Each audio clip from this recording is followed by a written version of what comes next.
Welcome to Flop Files, Mate Ma'a Tonga. In 2017, some of the biggest stars in the NRL turned their backs on New Zealand and Australia, not for money, not for glory, for a tiny Pacific kingdom that had never asked the world to take it seriously. Welcome to Flop Files. Section 1. The 2017 Player Rebellion.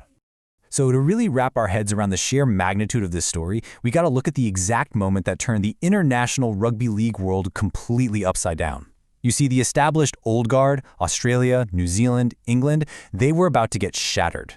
But let's rewind a bit to Tonga's pretty humble beginnings. When they first stepped onto the scene in the 1986 Pacific Cup, they were honestly treated mostly as a developmental afterthought. Sure, they showed up to every World Cup since 1995, but time and time again they'd miss out on the quarterfinals by incredibly heartbreaking narrow margins. But guys, that all completely flipped in 2017 with some truly stunning player defections, launching them from underdogs into absolutely terrifying contenders on the world stage.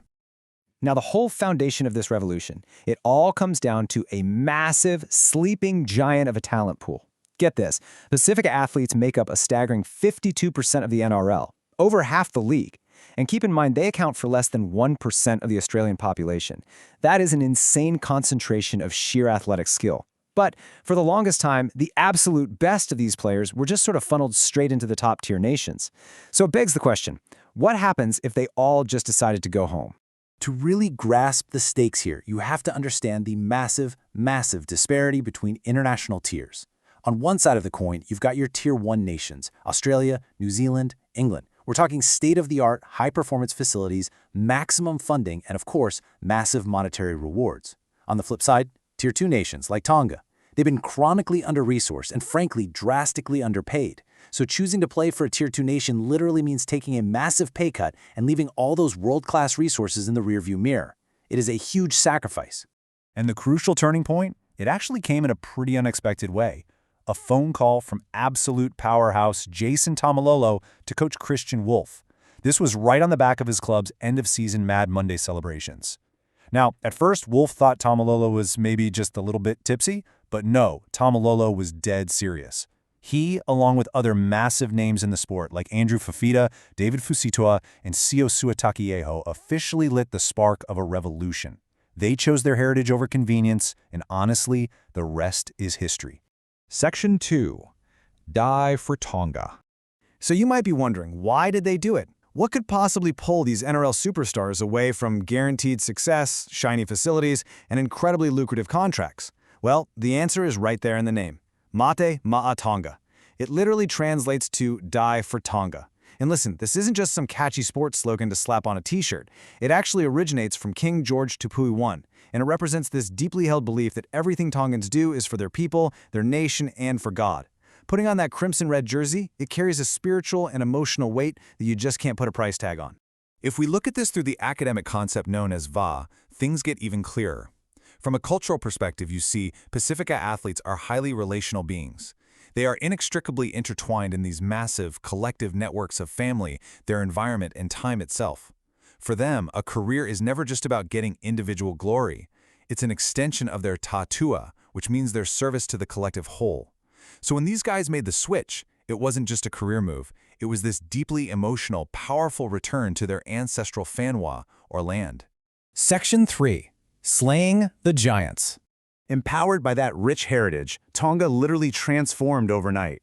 They went from being the scrappy Tier 2 underdogs into terrifying giant-slaying contenders. I mean, their 2017 World Cup run was nothing short of miraculous. Picture this, they're down 16-2 at halftime against New Zealand. It looks bad. But then, they come out and unleash this extraordinary second-half display, winning 28-22. With that win, they became the first Tier 2 nation in history to ever defeat a Tier 1 team. They topped Pool B, backed by what became known as the Sea of Red. The fans were unbelievable, decorating houses, painting cars, and virtually singing their team to victory, all the way to a fiercely contested semifinal against England. And wow, they absolutely did not stop there. Fast forward to 2019 at Eden Park. Tonga completely defied all the odds to beat the #1 ranked team in the entire world, Australia, 16-12. Let that sink in. This staggering upset made Tonga only the 4th nation ever to defeat the mighty Kangaroos, and it catapulted their world ranking straight up to #4. It was just electric. It was an absolute monumental peak. The entire rugby league world was just sitting there, completely stunned. But in the high-stakes, ruthless, cutthroat environment of international sports, could a fairy tale like this actually last? If you're enjoying this documentary, subscribe to Flop Files and share this video with a sports fan. We uncover the stories behind the world's greatest sporting moments and biggest comebacks. Section 4. Setbacks and struggles. The path to the top, well, it's almost never a straight line, right? And Mate Ma'a Tonga pretty soon faced their own dark night of the soul. Following some pretty messy governance disputes that actually saw Tonga briefly suspended from International Rugby League, the team just kind of hit a wall. The 2022 World Cup ended in really bitter disappointment, with a heartbreaking quarter-final loss to Samoa.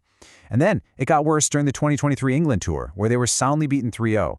This sharp decline actually dropped coach Christian Wolff's win rate down to 54%, putting his whole legacy under intense fire, and leaving fans wondering, had the golden era already passed them by? Section 5. Chasing ultimate glory. But here's the thing.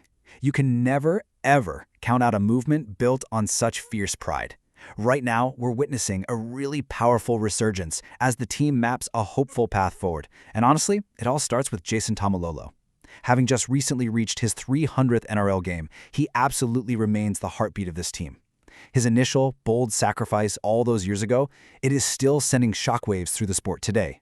Because of his example, an entirely new generation of dual-eligible superstars, we're talking young, phenomenal players like 20-year-old Isaiah Katoa, who grew up in New Zealand and Australia. They are actively choosing to represent their Tongan heritage right now.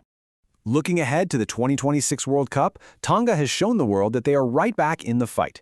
The momentum is really building towards some massive clashes, especially their highly anticipated opening fixture against England in Perth on October 17th. Make no mistake, the Sea of Red is back and it is louder than ever.